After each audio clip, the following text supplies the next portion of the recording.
আল্লাহ রাব্বুল আলামিন এখানে বলতেছেন, আয়াতের ব্যাখ্যা এরকম আসছে, রাসূল সাল্লাল্লাহু আলাইহি সাল্লামের জামানায়, আমরা শুনেছি রাসূল সাল্লাল্লাহু আলাইহি সাল্লামের জামানায় ইসলাম প্রচার করতে গিয়ে অনেক জুলুম আর নির্যাতনের শিকার হয়েছেন।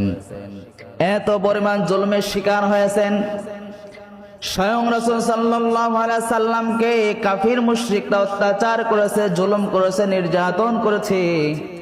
এত পরিমাণ নির্যাতন করেছে যেটার ভাষা প্রকাশ করা সম্ভব না। অথচ তিনি আল্লাহ রাব্বুল আলামিনের প্রিয় বন্ধু ছিলেন, প্রিয় রাসূল ছিলেন। তার উপর জুলুমের স্টিম রোলার চালানো হয়েছে।